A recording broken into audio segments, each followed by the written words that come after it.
I tell you that Andrew Jackson, that great volcano at Washington, is belching forth a lava of political corruption which is sweeping over the length and breadth of this land, leaving unscathed no green spot, no living thing.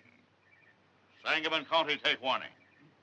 Send me, John T. Stewart, back to the legislature, and I'll see that every Jackson man in office is whipped out of the place like a dog out of a meat house. And now, my friends, I bow to one of your own citizens of New Salem, who will address you, Father, on behalf of the great and incorruptible Whig Party. God bless it.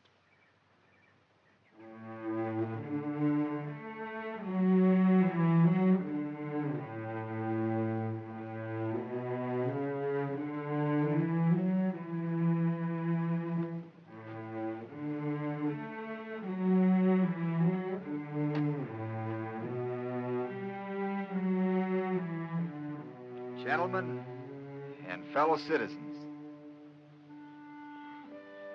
I presume you all know who I am. I'm plain Abraham Lincoln. I've been solicited by many friends to become a candidate for the legislature. My politics are short and sweet, like the old woman's dance. I'm in favor of a national bank, of the internal improvement system, and high protective tariff. These are my sentiments and political principles. If elected, I shall be thankful. If not, it'll be all the same.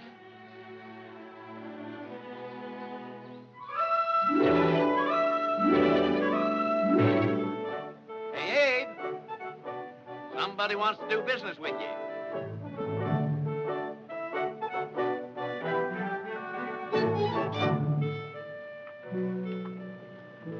Howdy, ma'am. Howdy. Howdy. How you been making out? Right good. We ain't hit the hard places yet. Won't you get down and rest yourself? Well, thank you. We was aiming to stretch a bit. My old woman figured on getting some flan in for shirts. I reckon that can be arranged. Yeah, but we ain't got any money. Well, you can send it to me. We don't aim to ask for no credit. If it leaves your mind any, ma'am, the whole shebang here is worked on credit. That's right, Abe. Barry and me never put up a penny to start with. From the way things look, we never will. Well, there's an old barrel in the wagon that might be worth 50 cents to some folks. Well, of course, there ain't much in it. Just some old things laying around the house, along with some books that belonged to my grandpappy. Books? Yeah, in the last barrel. Books. Well, you folks go in the store and help yourself. I'll go back and get the barrel.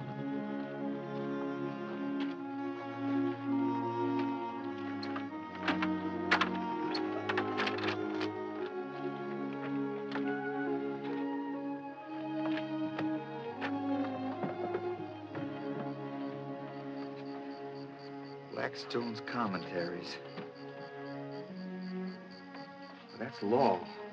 Lord, I knew that book was about something. Hardly a thumb mark on it either. No, sir. We took mighty good care of it. Reckon you can read it, sir? I expect I can make head or tails out of it if I set my mind to it. Law.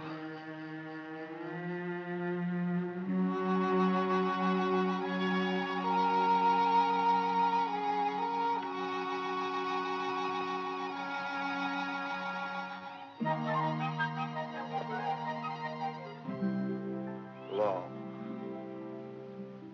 That's the rights of persons and the rights of things.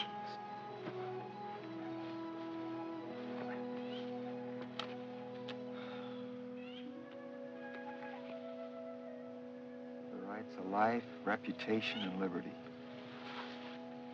Rights to acquire and hold property.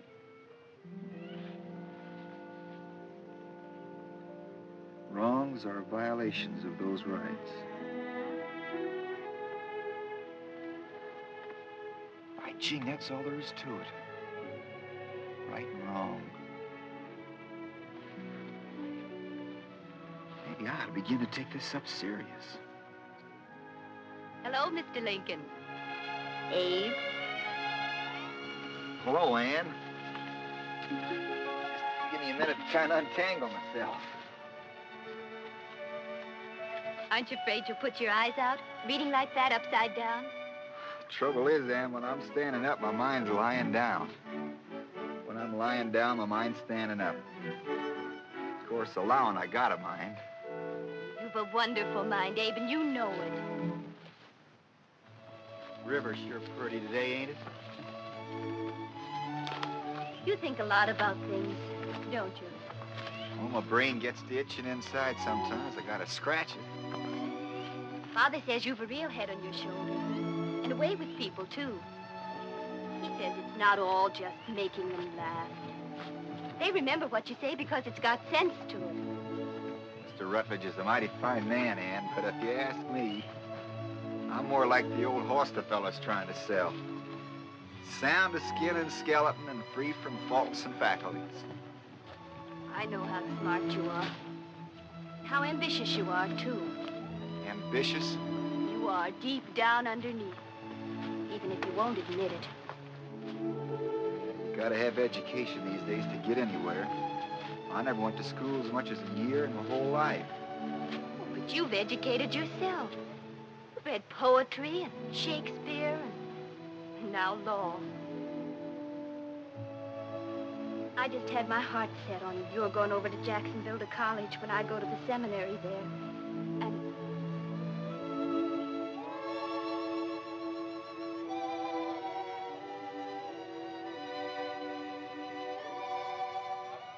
You're mighty pretty, Ann.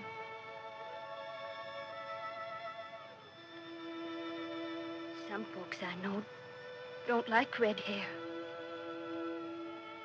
I do. Do you, Abe? I love red hair.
Pretty, aren't they?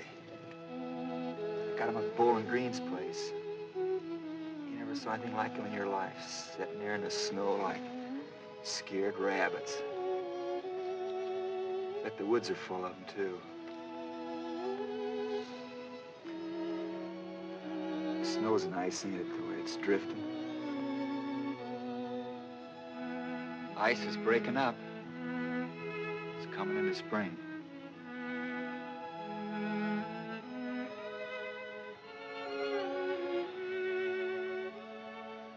Well, Ann, I'm still up a tree. Just can't seem to make up my mind what to do. Maybe I ought to go into the law, take my chances. I admit I got kind of taste for something different than this in my mouth. Still, I don't know. I'd feel such a fool setting myself up as knowing so much. Of course, I know what you'd say. I've been hearing it every day, over and over again. Go on, Abe. Make something of yourself. You got friends. Show them what you got in you. Oh, yes, I know what you'd say. But I don't know.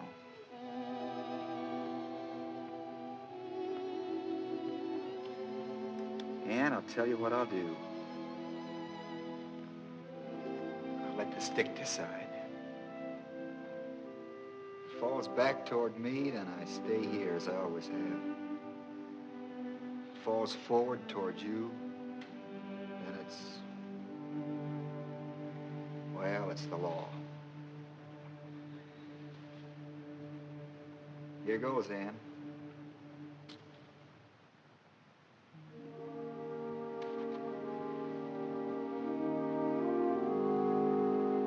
Well, Ann, you win. It's the law.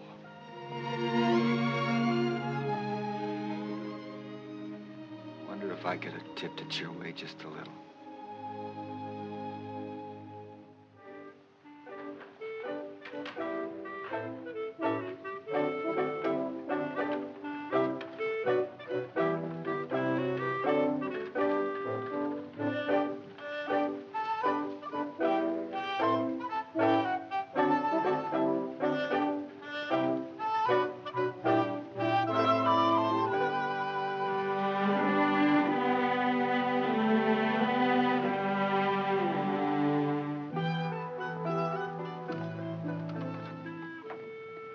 Hello, Abe. What are you doing in Springfield? Figuring on setting myself up as a lawyer. What do you know about law, Abe? Not enough to hurt me.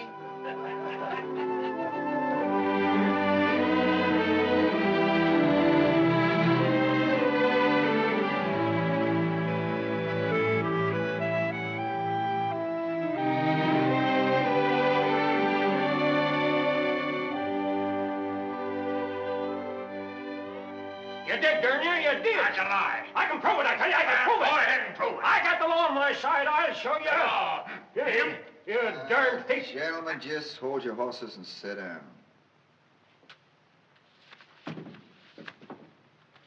Now, Brother Woolridge, Yes, sir.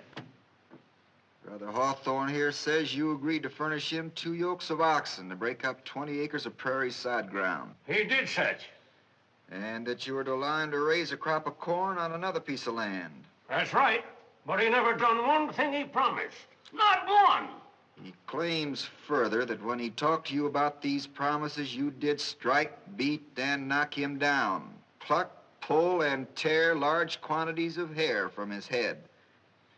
And that with stick or fist, you did strike him many blows on or about the face, head, breast, back, shoulders, hips, and divers other parts of the body. And with violence did push, thrust, and gouge your fingers in his eyes. Yeah, I got witnesses to prove it. And for that, he demands $250 damages. Yes, I do.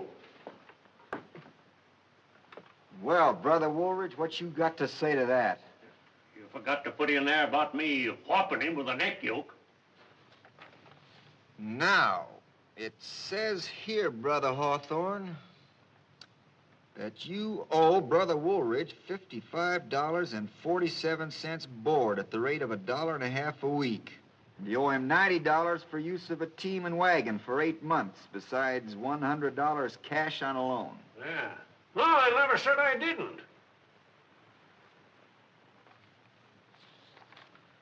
Well, I ain't no lightning calculator, but according to my figuring, you owe him $245.47.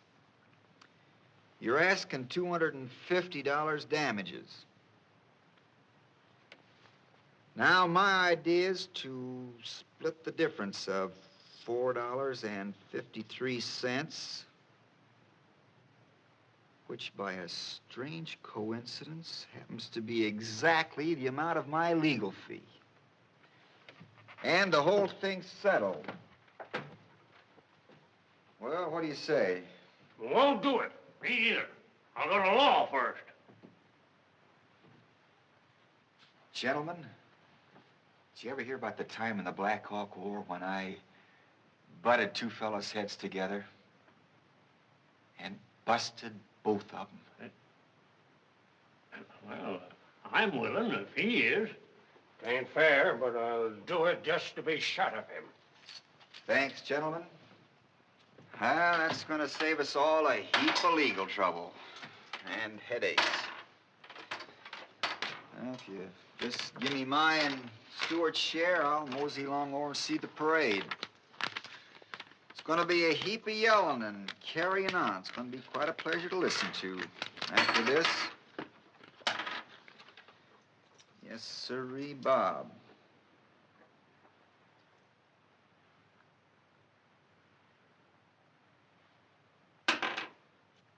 Yes, sirree, Bob.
I'll have my flapjacks well done, Lily. What about free cakes, Lily?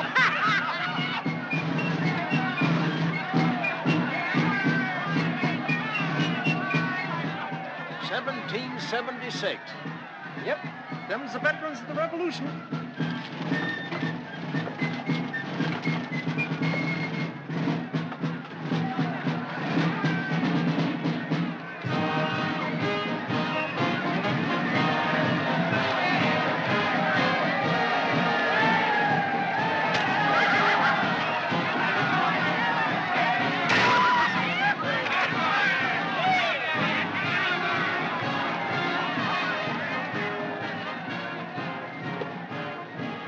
Edwards. Indian. Morning, Mr. Douglas. Mr. Lincoln. How are you, Miss Ricketts? Ladies. Nice parade, Indian. Mary, this is Mr. Abraham Lincoln. This is my sister who's just come up from Lexington to visit us, Miss Mary Todd.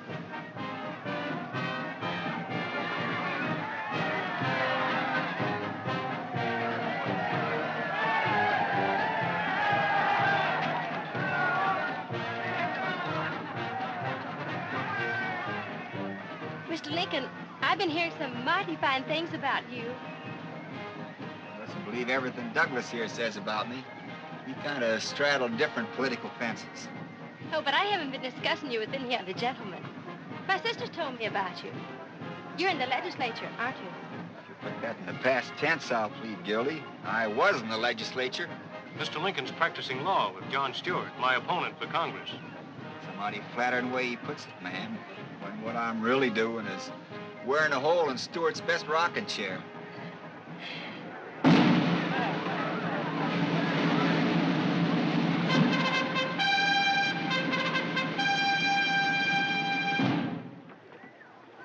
First, I thought it was that apple for sure. Then I sank my teeth into that peach, and I just couldn't seem to make up my mind. So I sampled the apple again. You all can't do that to me. Go on back with that. is it? It's a pie judging contest, Ma. I should have brung one of my sweet potato pies. You sure should, Miss Clay. You'd sure win. I wish you had, Miss Clay. They're so good.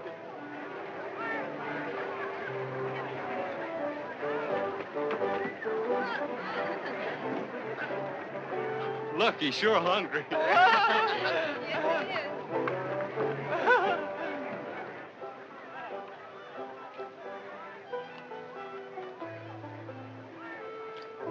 By the time I get the apple down, the peach is smelling so good, I'm sure it's the best.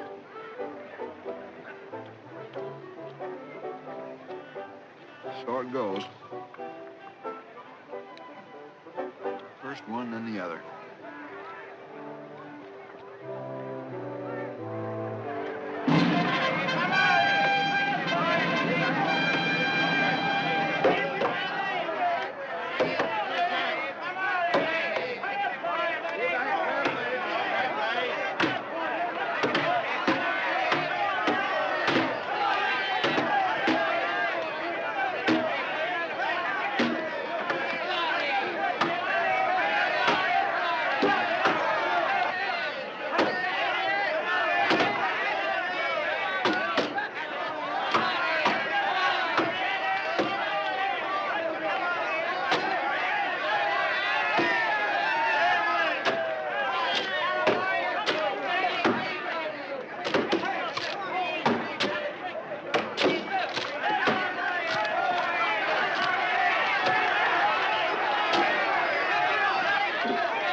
Hogwalla boys, undefeated champions of Sangamon County, led by Buck Troop. The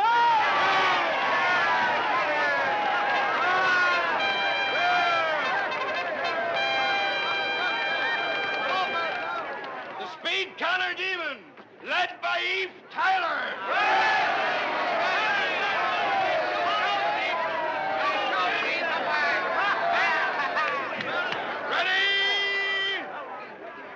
Get set! 1, 2, 3, go!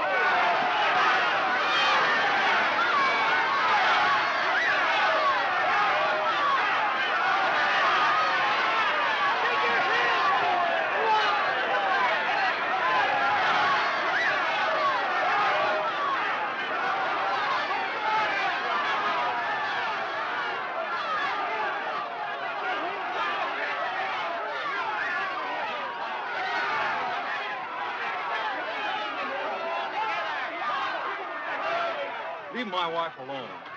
Oh, Mary, if you ain't looking for trouble, get away from here. Adam, Matt. You better look out, Scrub. You're going to get hurt. Yeah. What are you going to use on me? Knives or pistols or your fists? Matt, we ain't bothering nobody. We're just here to have a good time, so you please to leave us alone. Come on now, Matt. Come on now, Scrub. Adam. We got plenty of Come on. time later. Bye, honey. See you later.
Adam, you got to promise me something. You got to promise me we'll come to town every single year we're living. You just got to, Adam.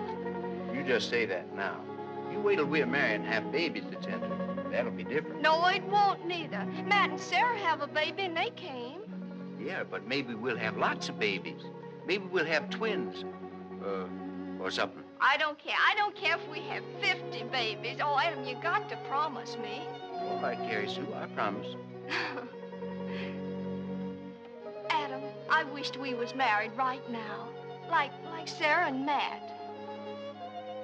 I've been meaning to talk to your family about us as soon as we get home. Did you? Did you? Honest, Adam? Oh, Adam. Adam, let's go back. Let's hurry before the light the tar barrels, huh? All right, only I wish it was going to be that fella spitting them rails again. I'm due for a bag. Now, you folks go along. I'll sit.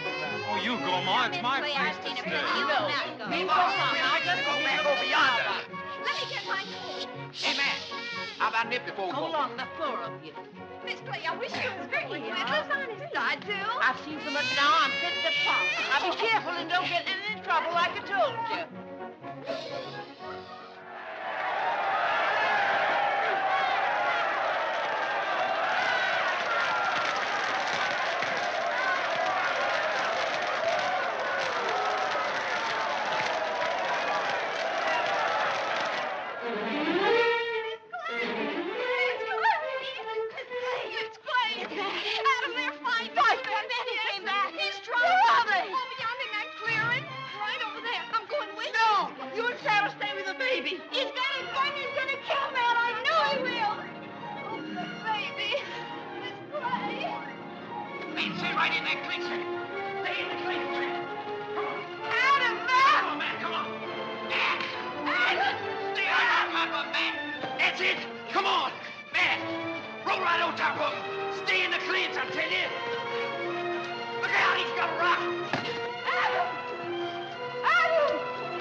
Ma.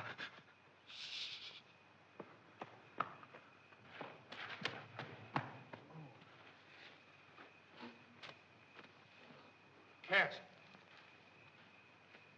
Scrub. Scrub! Oh,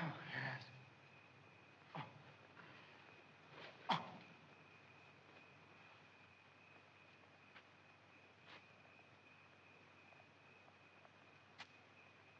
He's dead. Dead? Lord, have mercy on us. Cut right in the heart with his knife.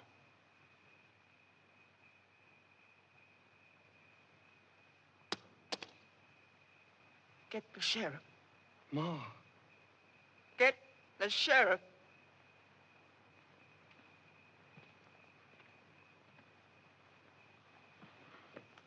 Hey! Come over here, somebody! There's been a murder! Murder! Matt! Adam! Matt! Murder! Come over here, somebody! There's been a murder!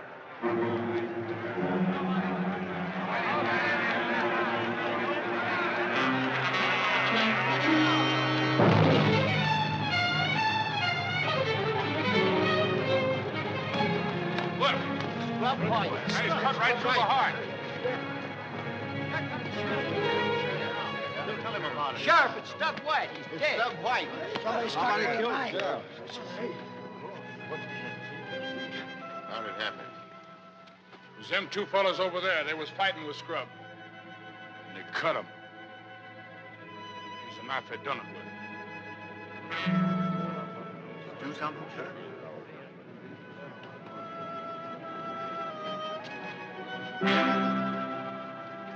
Which one of you fellas this knife here belonged to? Me. No, me. I want the truth now. Which one of you cut him? I did. That ain't so. I did it. I tell you, it was me. He came after me with a gun and One of you is lying. Now, which one is it?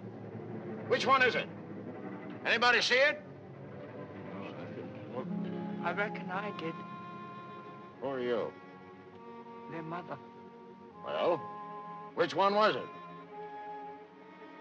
I ain't saying. Matt, tell him you did. Well, don't make no difference anyhow. Under the law, they're both equally guilty. Sure. Come on, you're under arrest. Farmer Cass, I appoint you temporary deputy. Help me get these fellas down to the jail. Get him out now. Adam, tell him you didn't Jim, do it. you and take care. You stay here and take care of the body and this here knife. And don't let nobody touch nothing till I get back. You sure made a good job of it.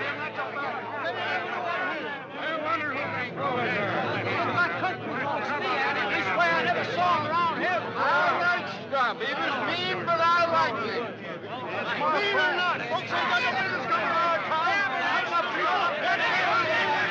Who against one? That's what I don't like. You're stabbing him right in the back, too. What they need is a little taste of the rope. Well, what are we waiting for?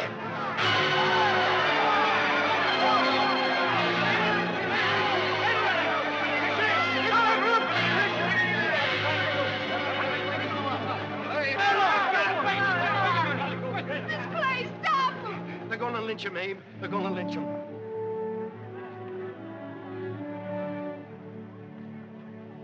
Come on, we gotta hurry. Who are you?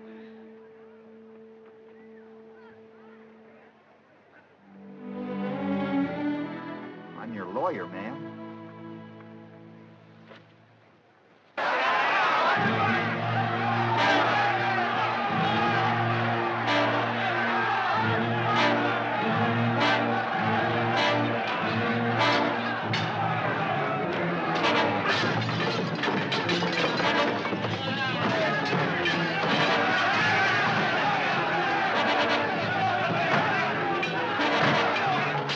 Open it up, Sheriff! Let me out of here! Hey, I can't! They got a break here!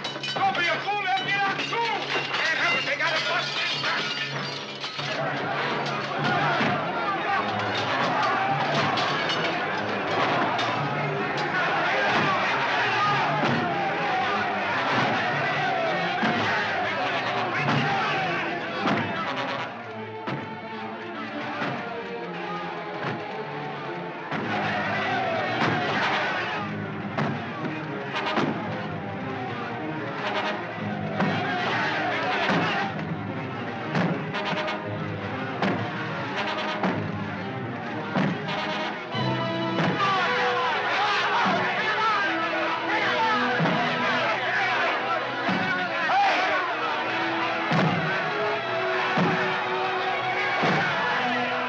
Listen to me.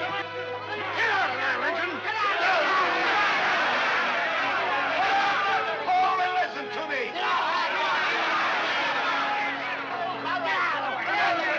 Put down that pole and listen to me.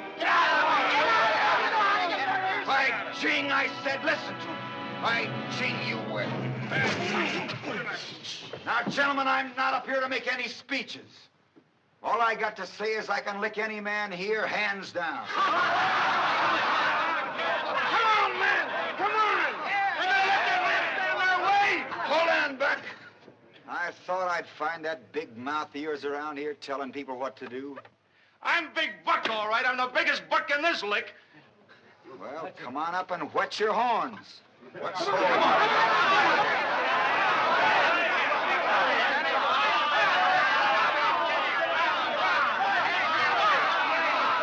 What's gonna do with us? Are you gonna move? Get away, Lincoln. We're coming through.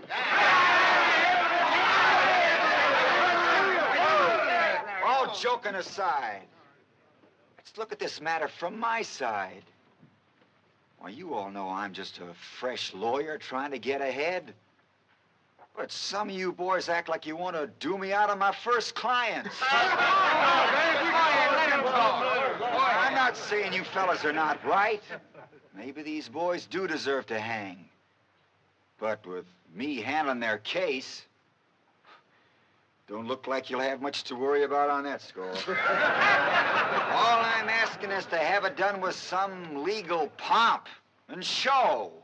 That's all right. Absolutely right. Up on our side of it. We've gone to a heap of trouble not to have at least one hanging. Sure you have, Mac. And if these boys had more than one life, I'd say go ahead. Maybe a little hanging mightn't do them any harm. But the sort of hanging you boys would give him would be so permanent.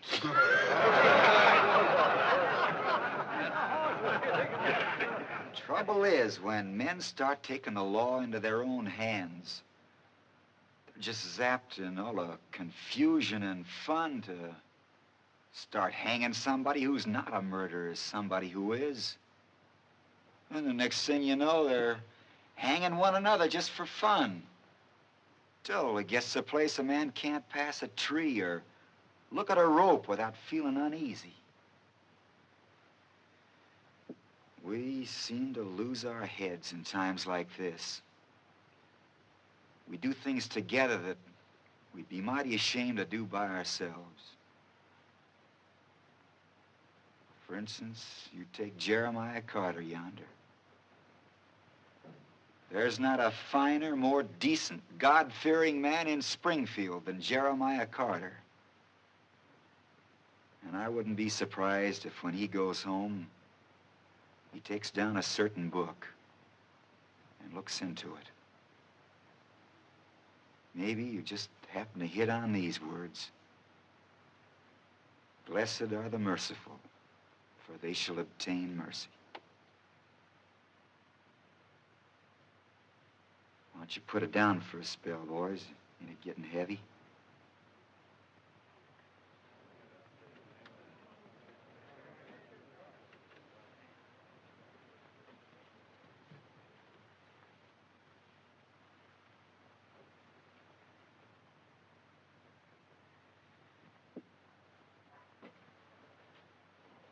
That's all I've got to say, friends. Good night.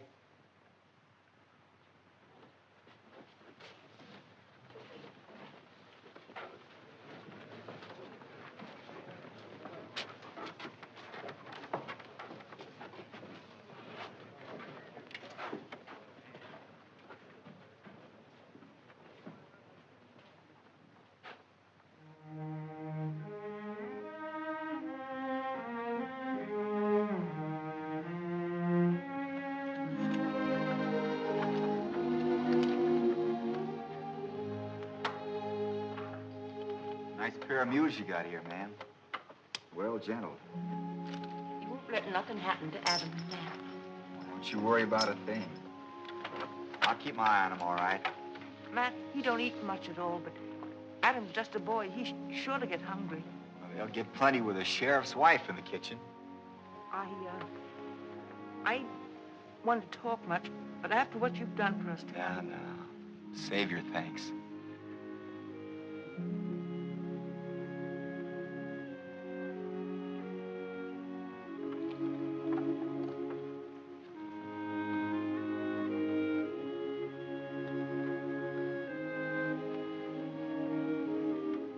Of course, you know, I'm just a sort of jackleg lawyer without much experience in this business. But as long as you want me, I'll do the best I can. Still, you might feel a lot safer if my partner was here, or you could get Steve Douglas. we don't know nothing about lawyers or that kind of thing. Well, at any rate, I'll drop around in the morning and have a little talk with the boys. One of these days, I'll take a ride into the country and let you ladies know how things are coming. You know, my mother, Nancy Hanks, would be just about your age if she was alive. Got an idea she'd be a whole lot like you, too. A whole lot like you. Well, goodbye, ma'am. Watch out for the ruts. Get along, Mew. Get in.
charming girl with golden slippers on. 3 times round the cuckoo waltz, 3 times round the cuckoo waltz, 3 times round the cuckoo waltz, lovely Susan Brown.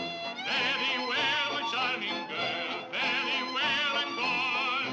Very well, my charming girl, golden slippers on.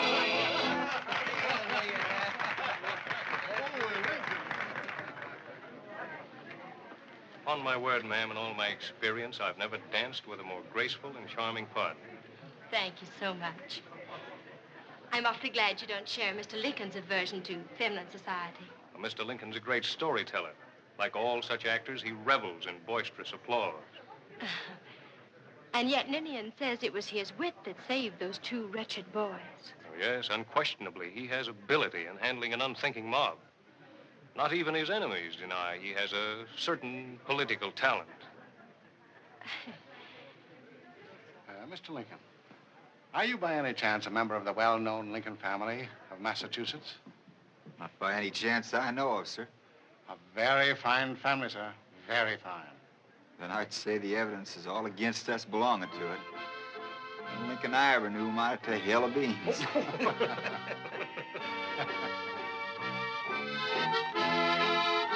Mr. Lincoln, in the part of the South I come from, it's customary for a gentleman to ask a visiting lady to dance. Wouldn't you care to ask me? I'd like to dance with you the worst way, ma'am, but since all the dancing I've ever done was behind a plow, Mr. Lincoln, I shall be very glad to dance this dance with you.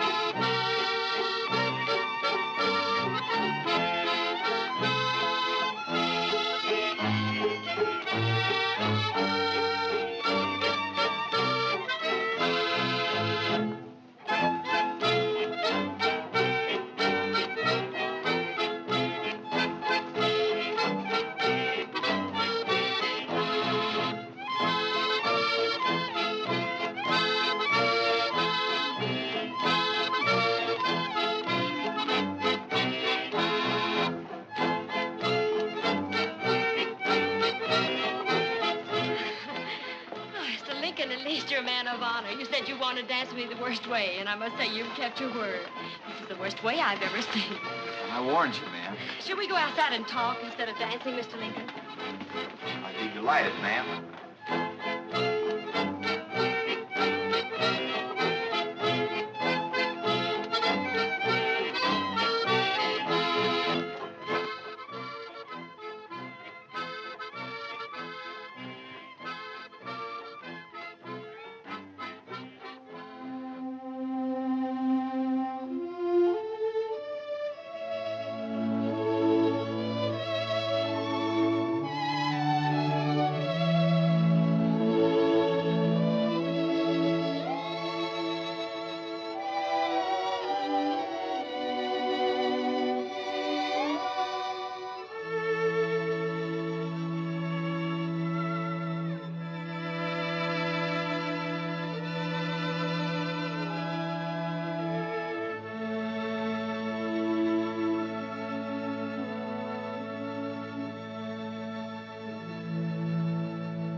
Well, Mr. Lincoln, what are you up to now?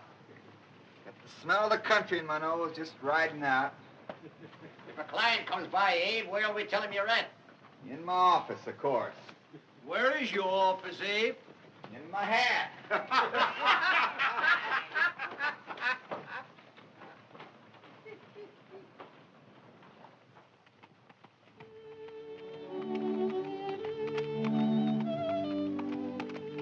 Abe, you sure love that river, don't you?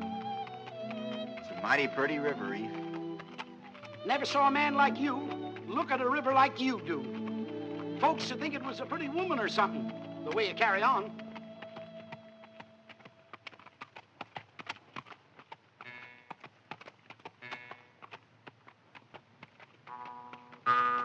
How come they call that thing you're playing a Jew's harp?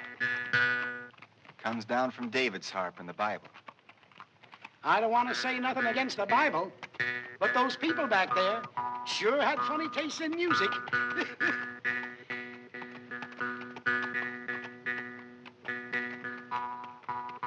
What's that tune you're playing? Don't know. Catchy, though.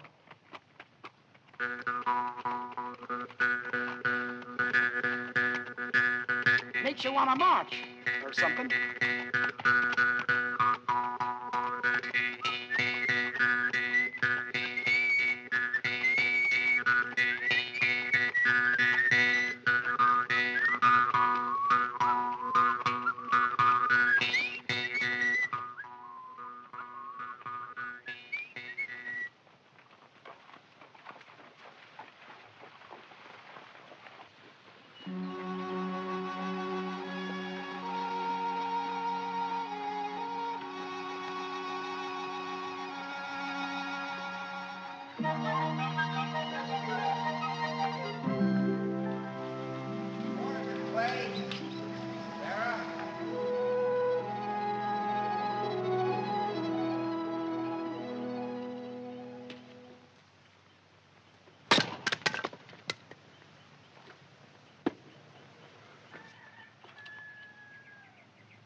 I reckon that's plenty.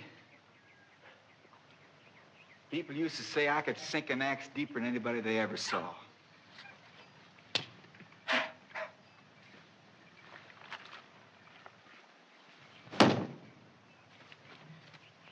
Well, that's still not bad for a city feller.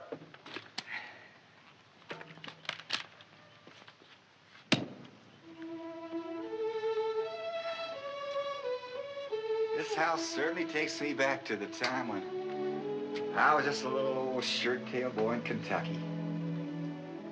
Our place is just about this size, too. One window, I remember, and dirt floor. Some wild crabapple trees out in the front yard. The big hearth inside where I used to stretch out while my mother read to me. I'll never forget how bad I felt the day we decided to pull up stakes and head for Indiana. Kentucky's a mighty fine place to live, but with all the slaves coming in, white folks had a hard time making a living. And you folks just like my folks. I said that to myself the minute I laid eyes on you. My mother'd feel right at home with Mrs. Clay, I said. Now I know she would. Sarah, I bet you didn't know I had a sister once, just about your age. Named Sarah, too. Only she died when her baby was born. And I knew a girl like you, Carrie Sue. Named Ann. Ann died, too.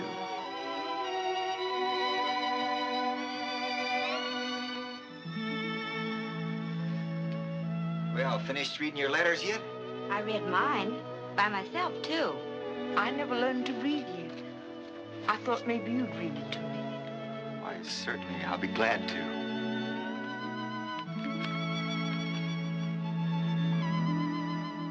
Dear Ma, I seat myself this evening to inform you that I and Matt are well and hoping these few lines may find you all enjoying the same blessings. We had turnip greens and pork chops for supper, but oh me, nobody can cook turnip greens like you, Ma. Matt always says nobody can cook turnip greens better than me. Sarah can cook them as good as anyone. So can Carrie Sue. We've been treated mighty nice. The sheriff says he never had anybody in here who could beat me playing checkers. Well, Ma, I bet you wish we were there to do some plowing and laying in fresh meat.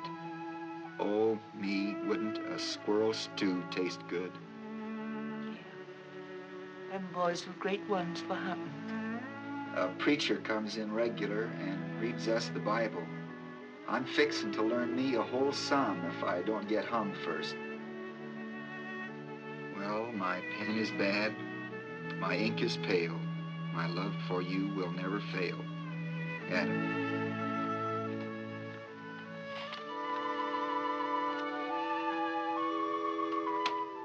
Sarah, do you suppose you've got an extra piece of paper in the house? I want to make some notes while I'm talking to your mother. We ain't got any paper that I know of, but we got a new almanac. Reckon you could write on it? An almanac? Why, yes, it's just a thing. Carrie Sue, my mouth's beginning to water for some of those turnip greens. Honest? You think there's anything you can do about that? Yeah, Sarah and me will fix some together.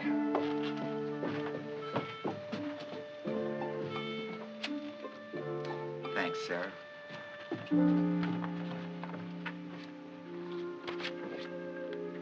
Now then, suppose you tell me something about the boys.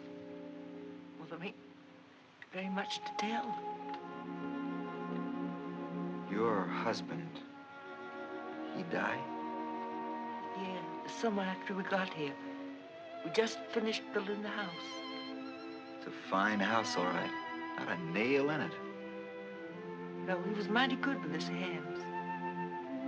He was killed by a drunk Indian. It was long round sundown.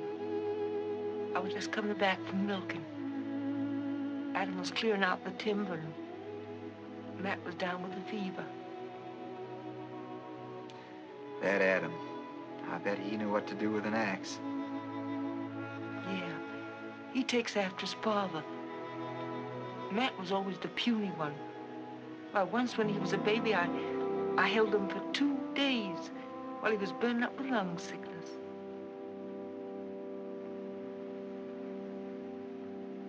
Mrs. Clay, which one of your boys killed Scrub White?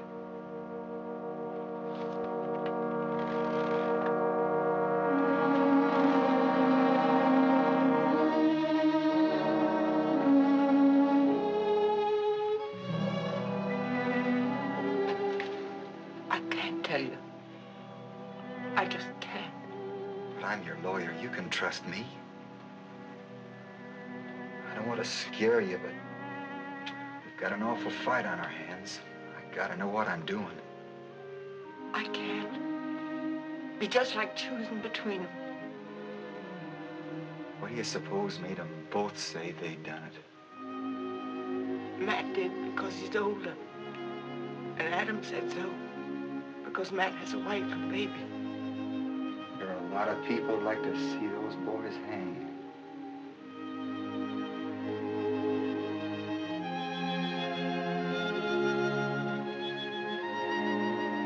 I know, but I just can't.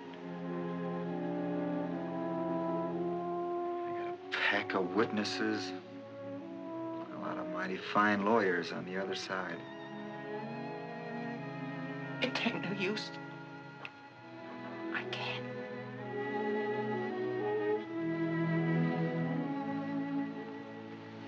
No, I don't reckon you can.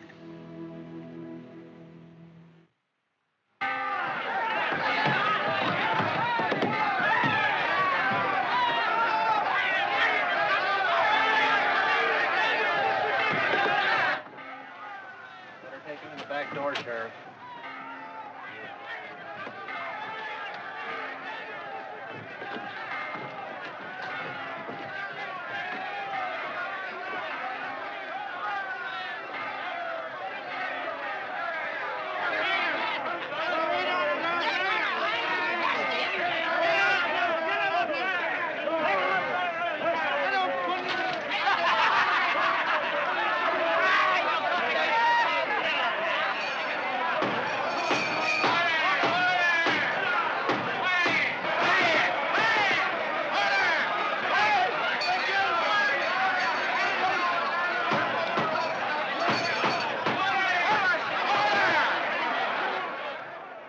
Take off your hats.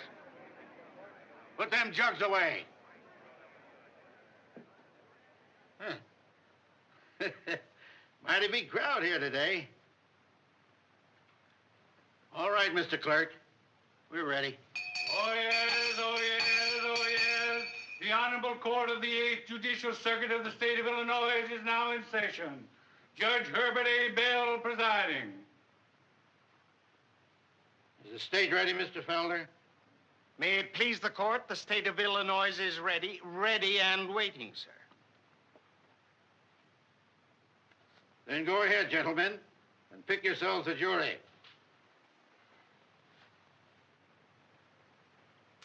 So your name's Bill Killian. Yes, sir. You don't like my clients, do you, Bill? No, sir, I don't. Well, tell me this.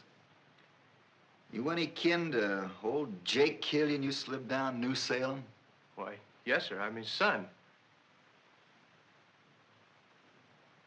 Well, Bill, if you take after your dad, you're a smart boy.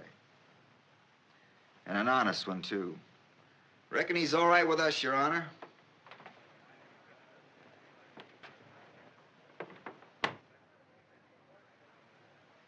Clarence, how you stand on capital punishment? You mean, do I want to see them two fellas hung? I do. You're a blacksmith, aren't you? Sure. Well, there's going to be a heap of horseshoeing around here this week. I wouldn't want to keep you from your job. You're excused. Get going, Clarence. You say you've never discussed this case. No, sir, I never did. Ever hear anybody else discuss it? No, sir. How long you been a barber in this town? Oh, about 18 years going on. And you never heard it mentioned? No, sir, not that I remember. Do you know the gentleman who's prosecuting this case, Mr. Felder? I guess I know him. Then you're excused. Your Honor, this is a waste of time. Mr. Lincoln should know that the mere fact that a prospective juror knows counsel for the state does not disqualify him. I know that, John. What I'm afraid of is that some of the jurors might not know you. And that'd put me at a great disadvantage.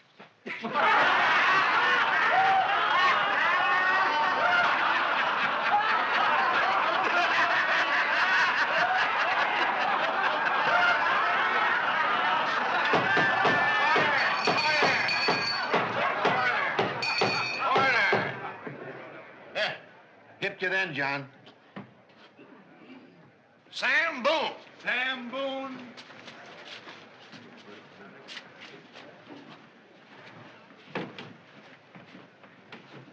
Guilty. No, Sam. Sit down. Sit down. You drink liquor, Sam? Yep. Cuss? Go to church regular? Enjoy hangings?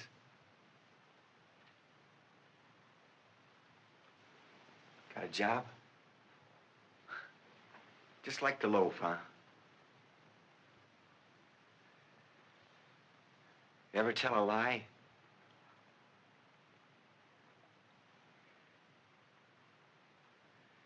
Well, you're just the kind of honest man we want on this jury. Take your place.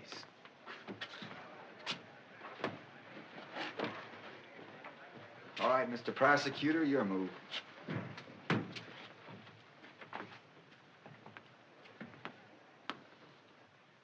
Gentlemen of the jury, thou shalt not kill. So says the sixth commandment as handed down to Moses on Mount Sinai by the Lord God of Israel himself. Thou shalt not kill. But Matt and Adam Clay did not heed that command. They killed Scrub White. 2 against 1. They came at him with their deadly weapons. 2 against 1, and that one, a peace-loving servant of the law. From all I hear, Scrub was doing some mighty fancy fighting for a peace-loving man. True, Mr. Lincoln. True. For Scrub White was a man, an American, in whose veins flowed the blood of pioneers who braved the wilderness to make this great state what it is. He fought in self-defense as he would have fought against the wild beasts of the forest, for Scrub White loved life. He loved the blue of God's heaven, the soft caress of the south wind. He loved life, but he is dead. And there, gentlemen, there sit his murderers. I tell you, gentlemen, they must be wiped out as a man wipeth a plate.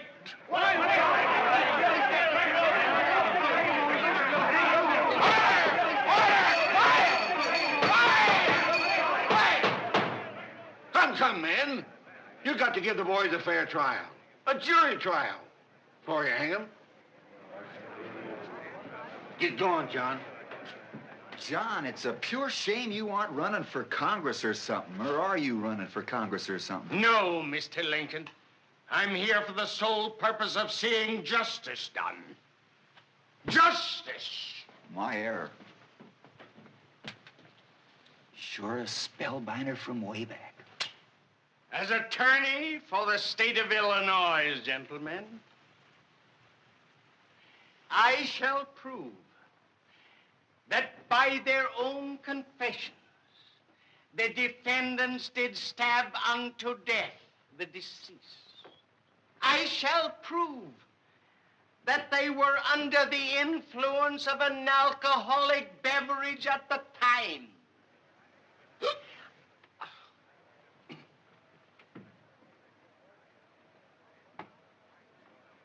And when I have proven these facts, gentlemen, I expect you as 12 loyal, intelligent, red-blooded citizens to find Adam and Nat Clay guilty of murder.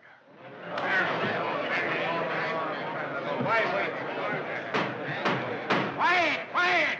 Call Sheriff Billings. Hi, Gil.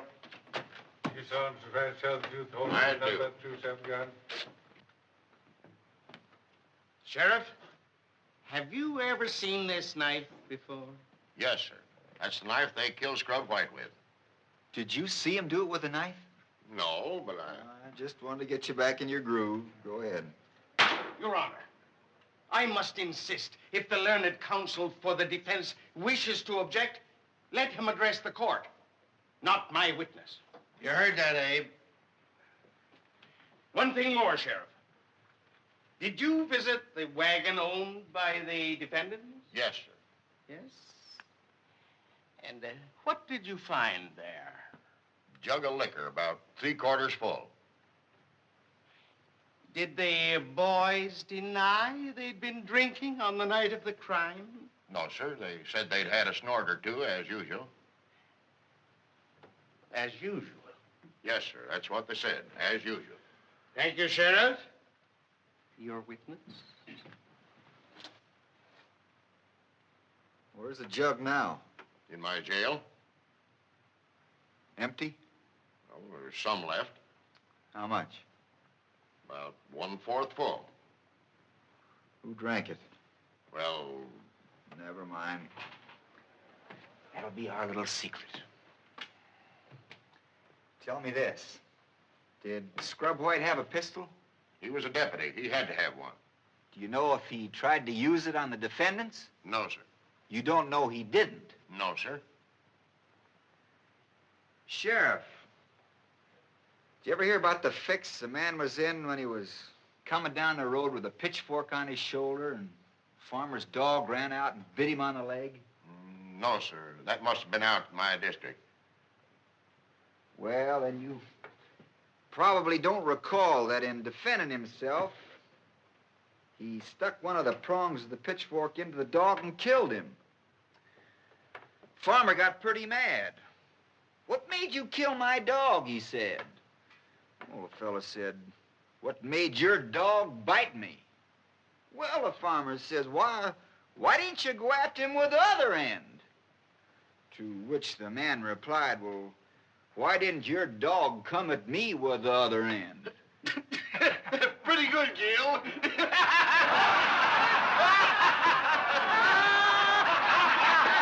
Hey, tell him the one about the mule.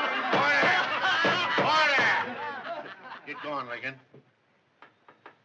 Now, Sheriff, let's just suppose that my two defendants here were like that man with the pitchfork. Only, let's say, they've got a knife. And Scrub White was the farmer's dog, only instead of teeth, he's got a pistol. Well, now, wouldn't you say it was a matter of self-defense to use that blade, so long as Scrub didn't come at him with the other end of the pistol?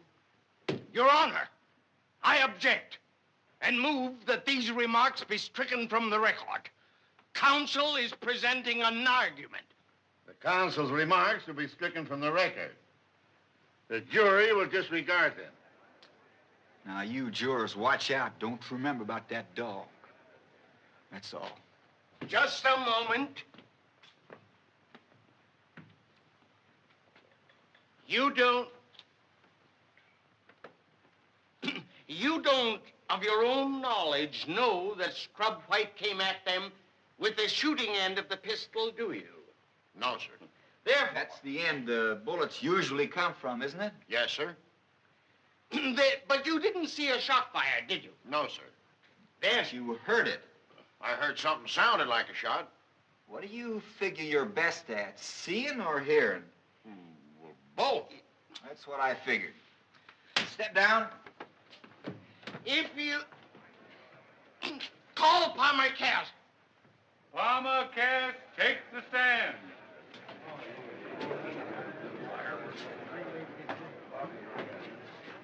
You solemnly swear to tell the truth, the whole truth, and nothing but the truth, so help you God? I do. What's your name? J. Palmer Cass. You knew Scrub White, didn't you? Sure. I knew him well. When was the last time you saw him? The night he was killed. You had spent a great part of that day with him, hadn't you? I was with him all day nearabouts. Tell me, Mr. Cass, just what did you and Mr. White do that day? Well, we went to the parade first and then to the fairgrounds. Had supper down at the People's House and went back to the fairgrounds that night.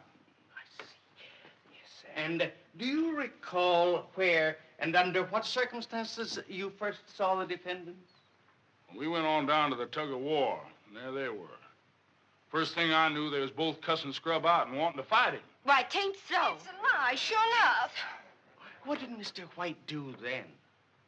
Well, he just laughed some more and asked him what they wanted to fight him with, knives, pistols, or fists. And how did he ask that? Jokingly? Well, sure, he was laughing all the time. And that night, Mr. Cass, just before the killing, tell the jury what happened then. Well, Scrub and me had a little argument, and he went off by himself. The next thing I knew, I heard a shot. You heard a shot. Yeah. I run down there as fast as I could, but by the time I got there, Scrub was laying on the ground, and them two fellas was standing over him. And the knife was on the ground between the defendants? Yeah. And where was Mr. White's pistol? Well, it was in his holster. It went off then while he was trying to get it out of his holster. Yeah, I guess it did, yeah. Thank you. You're a witness?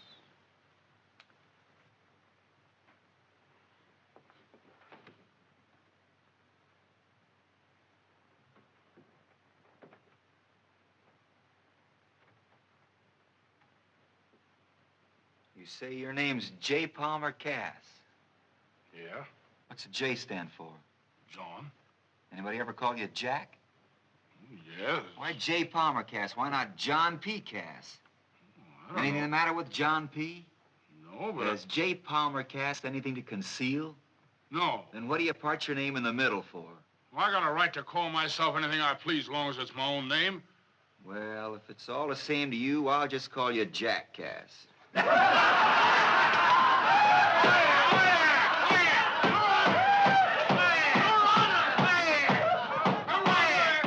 I object to this ridiculous line of questioning. Mr. Lincoln's clownishness may win him a laugh from his friends, but I assure him his entire game of buffoonery is lost on this intelligent jury. Stick to the point, Mr. Lincoln. I'll do my best, Your Honor. Well, J. Palmer Cass, you say you and Scrub White had a little argument. Yeah. Jackass. I just got it.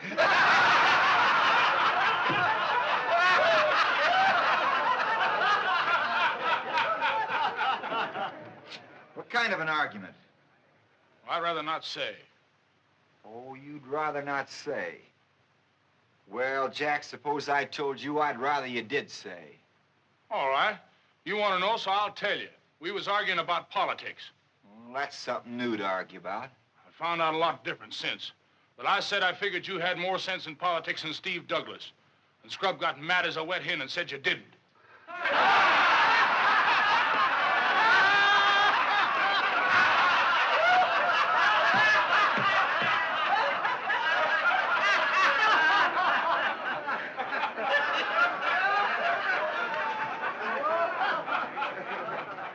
Well, Mr. Cass, I reckon we can let all you said go in till we've heard from my side.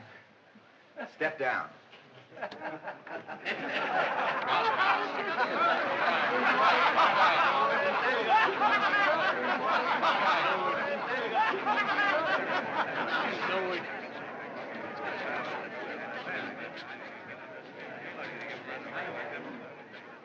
May it please the court. The next witness for the state is not, in the strictest sense, a witness for the prosecution. However, in the interest of mercy as well as justice, the state desires at this time to call upon an eyewitness to the killing of Scrub White. Mrs. Abigail Clay. Miss Clay? Don't tell him I did it. Miss Clay?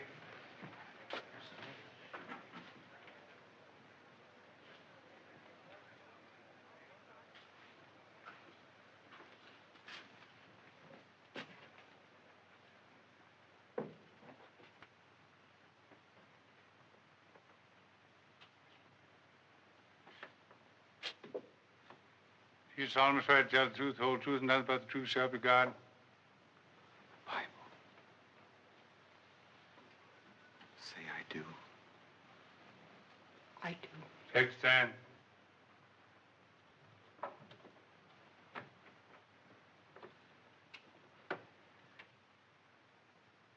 You are the mother of Adam and Matt Clay, aren't you?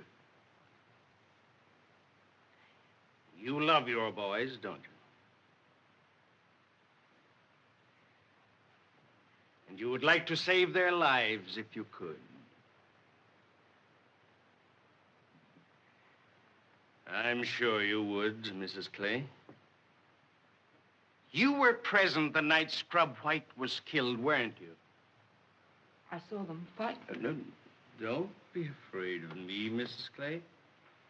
I'm not a bloodthirsty man. I have no desire to see you lose your two boys. In fact, no man could wish that less. So, on behalf of the great state of Illinois, on behalf of the people, I am prepared to offer you the life of one of your sons, provided you tell us which one of your boys stabbed and killed Scrub White. Don't prompt her, Mr. Lincoln. Let her answer.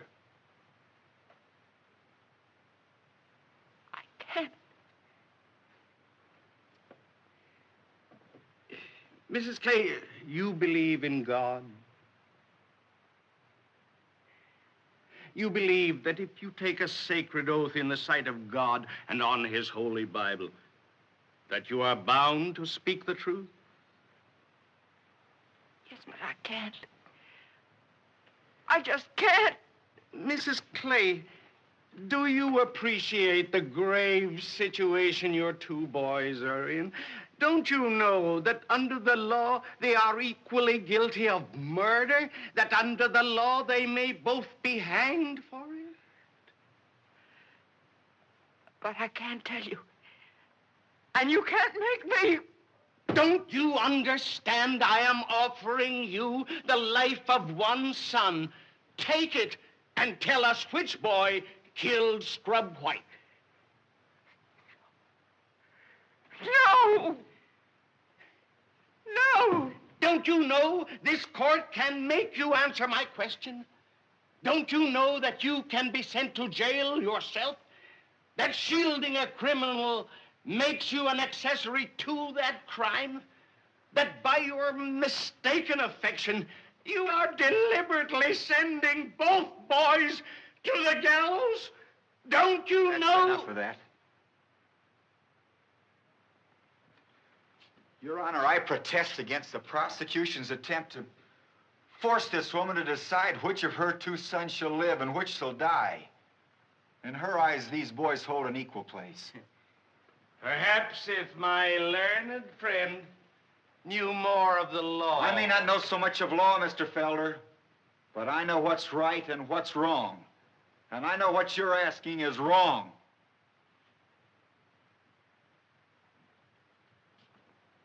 Put yourself in this woman's place, Your Honor. Can you truthfully say you'd do differently? But look at her. She's just a simple, ordinary country woman. She can't even write her own name. Yet has she no feelings? No heart? I've seen Abigail Clay exactly 3 times in my life, gentlemen. And yet I know everything there is to know about her.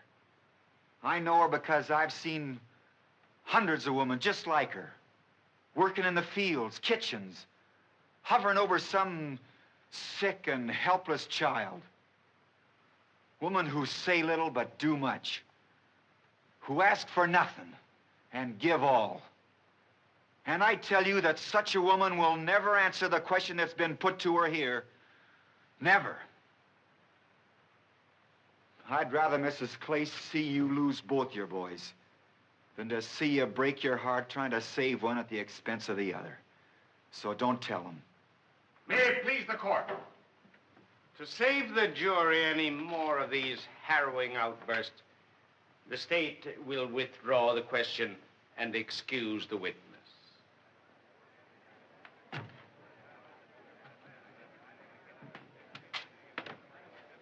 No doubt Mr. Lincoln will be glad to hear that she was not the only eyewitness to the murder of Scrub White. Recall Palmer Cass to the stand.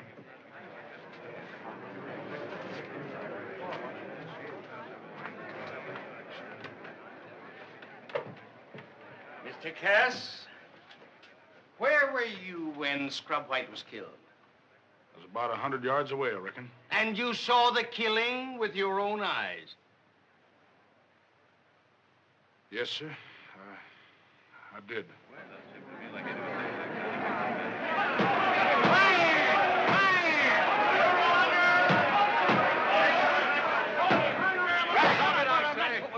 Why didn't you tell us this before? Nobody asked me. Have you told anybody else about this? No, sir. Why not? Well, I just didn't want to help get nobody hung, that's all. And that was your only reason, this natural reluctance against being a party to any man's hanging? Yes, sir. Why do you tell us now? Well, I just begin to realize that if I don't tell, maybe both of them will get hung. Mr. Cass, how could you see so clearly from a distance of 100 yards at 11 o'clock at night? It was moon bright. Moon bright? Yes, sir. Then you clearly saw which boy pulled the knife. Yes, sir. I did. The defendants will stand up. Now, Mr. Cass, tell us, which defendant stabbed and killed Scrub White? It was the bigger of the two. They so.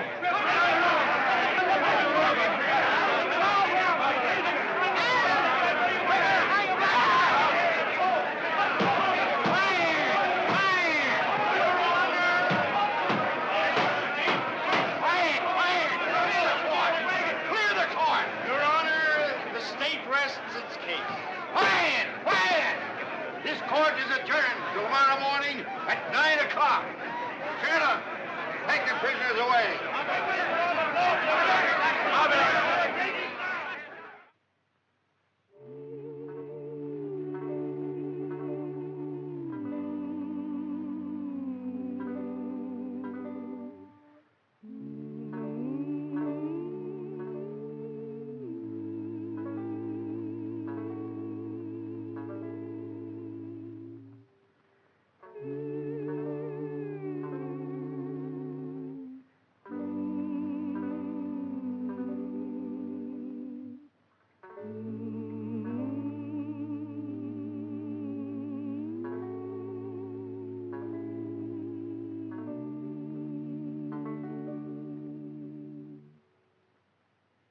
That's mighty pretty, Matt.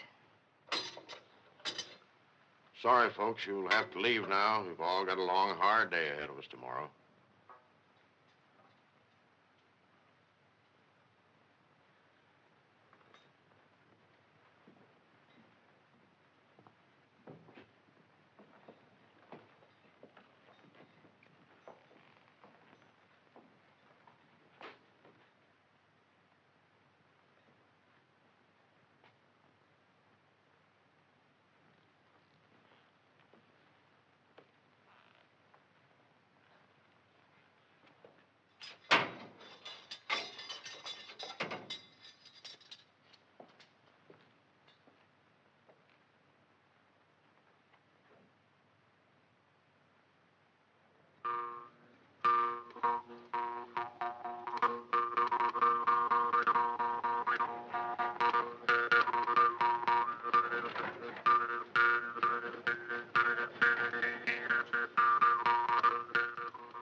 You were discussing your political plans, Mr. Douglas.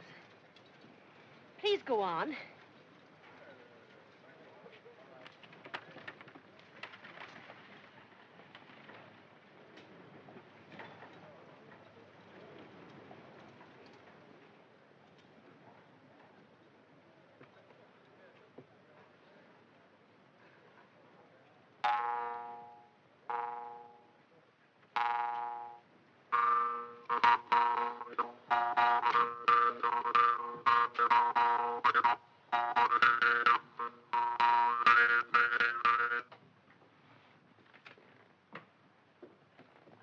Good evening, Judge. Doggone it. Lincoln, this is against all my principles, but I want to talk to you as an older man. Go ahead, Judge. I'm listening. What I mean to say, dag blame it, is, don't you think you ought to have some older lawyer with more experience to help you out tomorrow? Are you suggesting that I retire, Judge, or just take a back seat? I'm suggesting, that is, if you want me to, I'll speak to Mr. Douglas and get him to act in a sort of advisory capacity.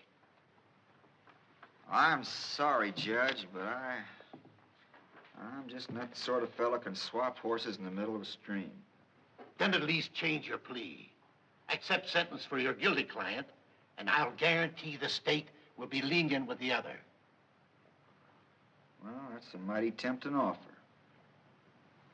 Mighty tempting, but I'm afraid it can't be done. You see, I promised those folks I'd stick with the game till the last available card was played. But, man, you'll send both defendants to the gallows as surely as the moon sets. Maybe. But that's the way it's got to be. Good evening, Judge.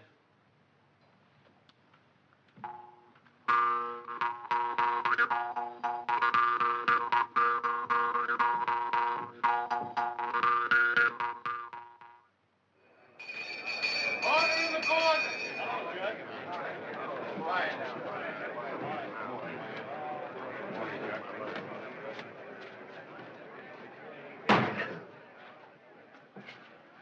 Get going, Lincoln. Your Honor, the defense wishes at this time to cross-examine the last witness for the state, Palmer Cass. Palmer Cass.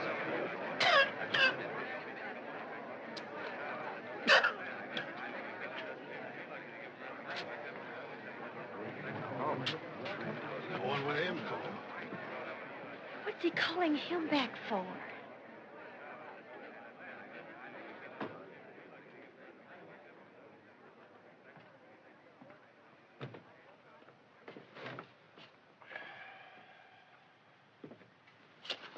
Mr. Cass, yesterday you identified Matt Clay as the killer of Scrub White.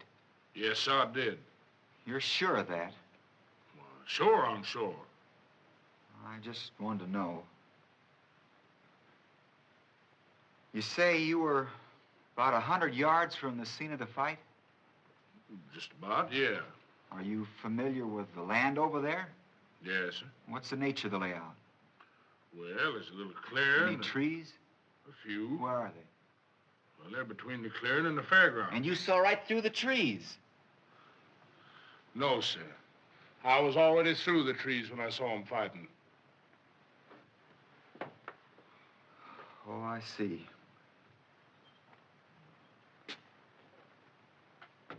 I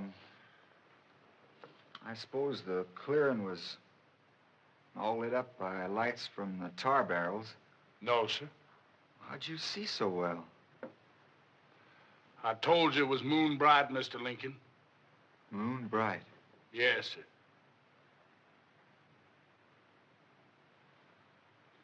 Of course, if it hadn't been moon bright, you couldn't have seen 100 yards, could you? Of course not. But you did see it. I told you I saw it, didn't I? What's he driving at? And, the only reason you're telling us this now is because you feel sorry for one of the defendants. Well, I didn't want to see them both get hung. I don't reckon you'd lie about a thing like that.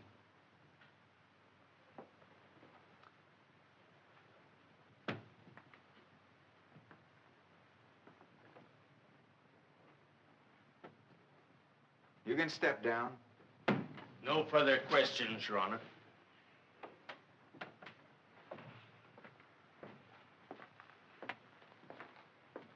Oh, Mr. Cass, I forgot there's just one other question I want to ask you.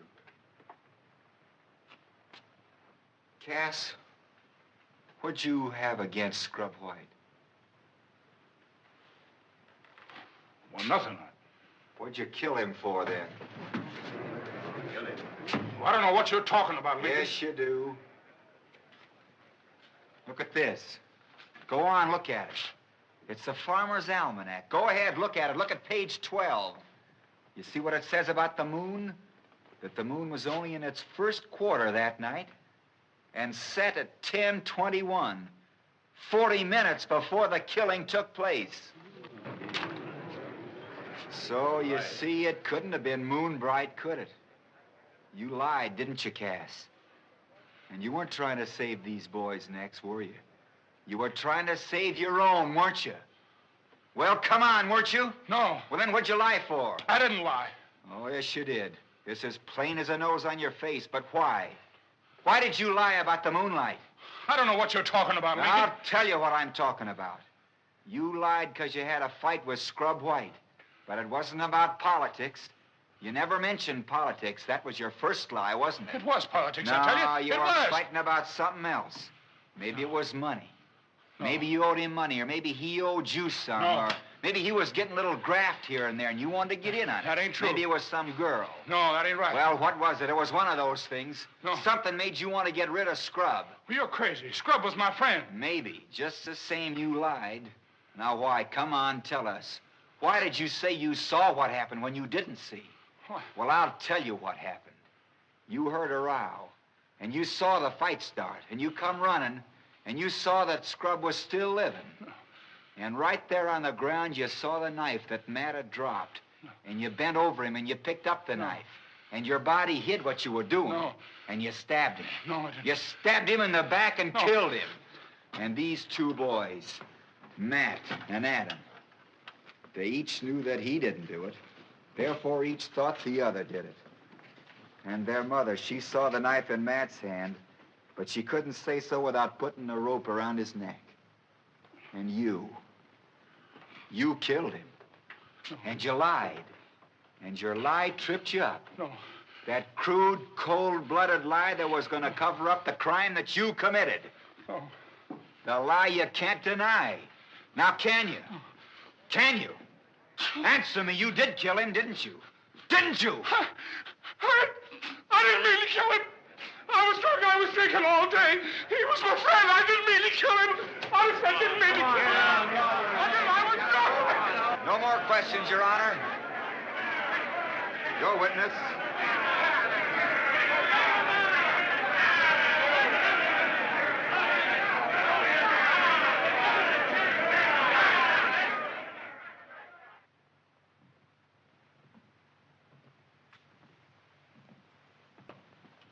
Mr. Lincoln, I'm so glad you won. Thank you, ma'am.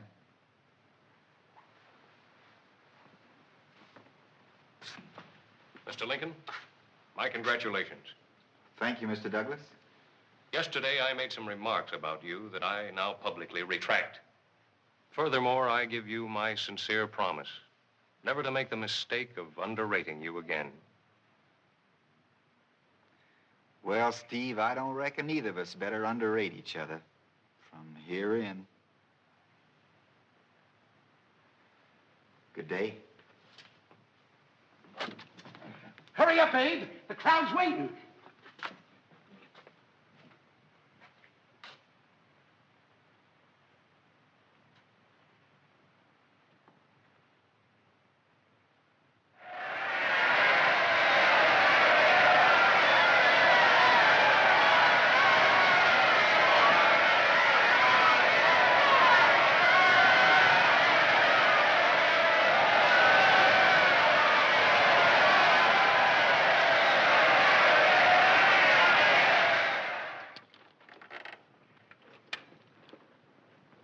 Well, ma'am, I reckon I better say goodbye to you here. You got quite a ways to go before sundown. Goodbye, sir. Goodbye, Mr. Lincoln. Bye. We ain't got very much. But after all you've done for us,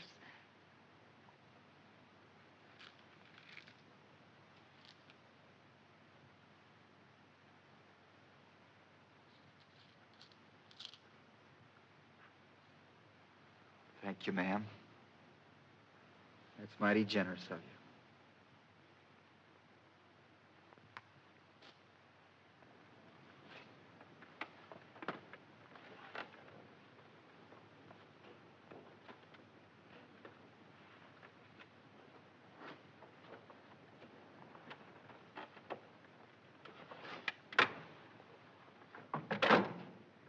Watch out for the ruts, ma'am. Get out, mules. Get out.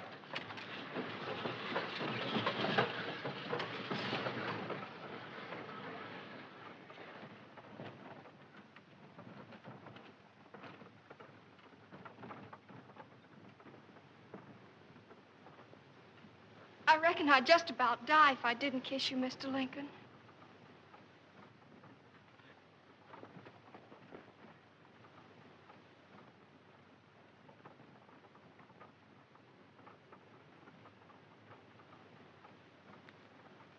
Ain't you going back, Abe? No, I think I might go on a piece. Maybe to the top of that hill.